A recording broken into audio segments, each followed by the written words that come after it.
In the continuing series on working paperless, today it's all about tools.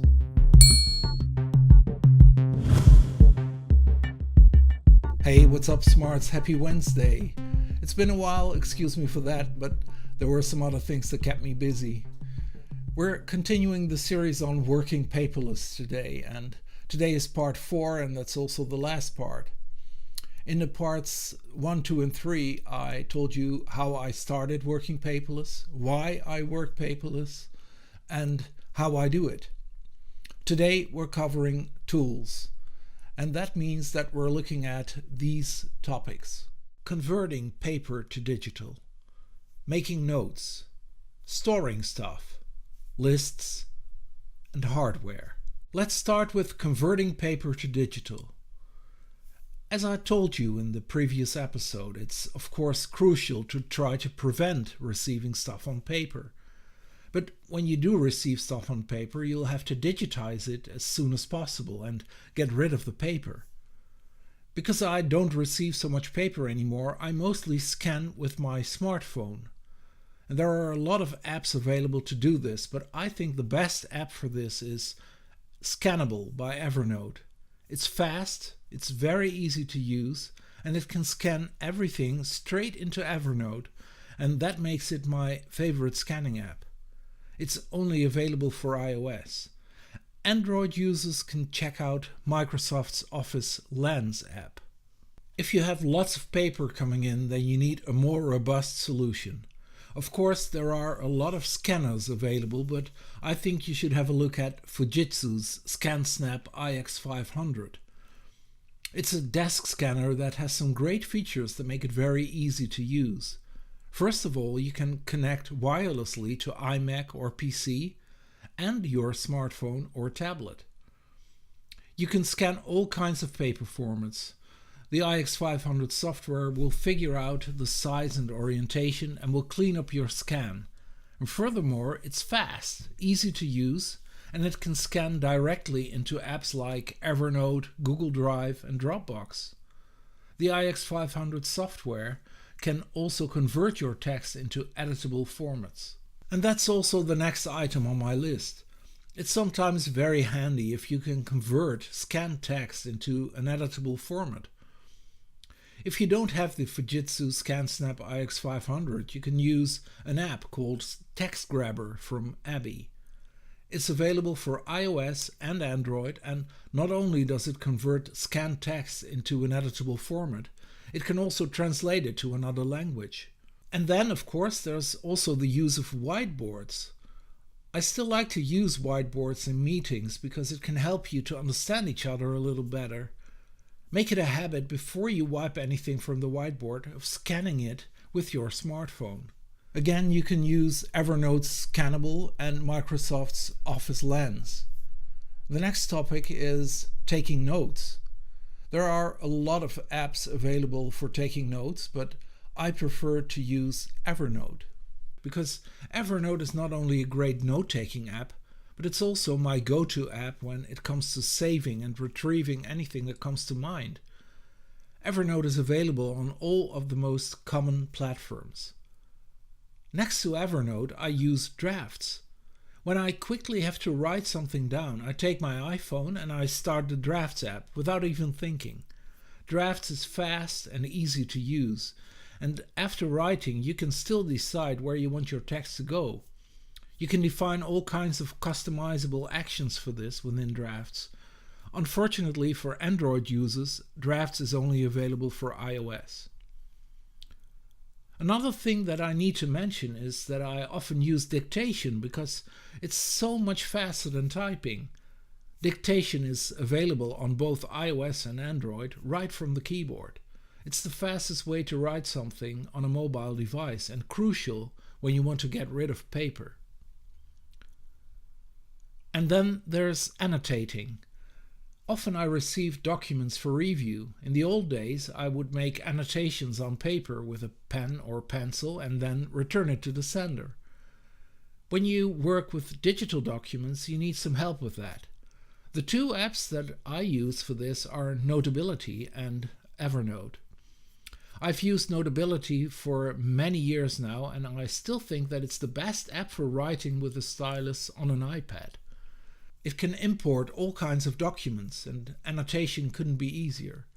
Notability is only available on iOS and Mac OS. Another great option for this is Evernote, although you need to have the premium version of Evernote to be able to annotate. And then, of course, there's writing larger documents. There are a lot of great word processing applications on the market, but since we're all used to writing more extensive stuff on an iMac or PC these days, it's not very important in the context of going paperless. So I'm not going into that any deeper. And the next topic is storing stuff and being able to retrieve it very fast. Again, there are a lot of options available, but these are the ones that I use. And first of all, that's Evernote. One of the most significant advantages of working paperless is that you can always have everything with you and that you can retrieve it quickly. There is no better solution for this than Evernote. Evernote is, in fact, the backbone of my paperless journey.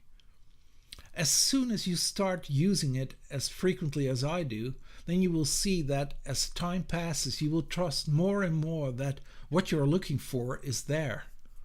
Great additions to Evernote are cloud services like Google Drive and Dropbox. Google Drive has an integration with Evernote these days, so that makes these two very attractive. All three of these great cloud solutions are available on the most common platforms. And the next topic is lists. I could tell you a lot about to-do lists and checklists, but for today's purpose, I think it suffices when I tell you how I replaced the lists that I used to put on paper. I use Trello for this. Trello is of course much more than a list replacement, and I use it for a lot of other things, but that being said, it's great for storing ideas, to-do items and things like that, and keeping track of what you do with these lists and items. Trello is available on iOS and Android, and it's also available as a web application. And then, last but not least, I want to tell you some more about the hardware that you can use and about the hardware that I use. Of course, we all have a PC or an iMac these days, but that's not what will get rid of paper for you. For that, the mobile devices are a lot more important. That starts with a laptop or notebook computer, but even more important are your smartphone and a tablet. These devices make it possible to carry a lot of information with you in all kinds of circumstances, and especially the tablet gives you the opportunity to write things on the go. Although your smartphone combined with Dictation will also do a great job. And if you're wondering, I use Apple products: an iMac, a MacBook Pro, an iPad, and an iPhone. In addition to this, I have noticed that I like having a stylus around, especially for drawing and annotating on my iPad. I use the Magless stylus because it's a great stylus with great accuracy. I think it's probably the best stylus you can buy. When you have an iPad Pro, I'm convinced that the Apple Pencil is a great stylus too. After trying to get used to typing on the iPad, I found that it was okay for typing a few sentences, but I longed for a keyboard when I had to write more than that. And so I looked for an external keyboard for the iPad, and I found the Logitech ultra-thin keyboard. I use that keyboard all the time, and I love it. For those of you that own an iPad Pro, you have two great options.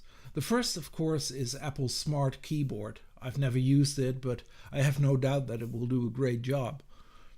And the same goes for the second option, and that is Logitech's Create for iPad Pro. Whatever you choose, I can highly recommend using an external keyboard for your tablet because it will make it easier for you to write things down without using pen and paper.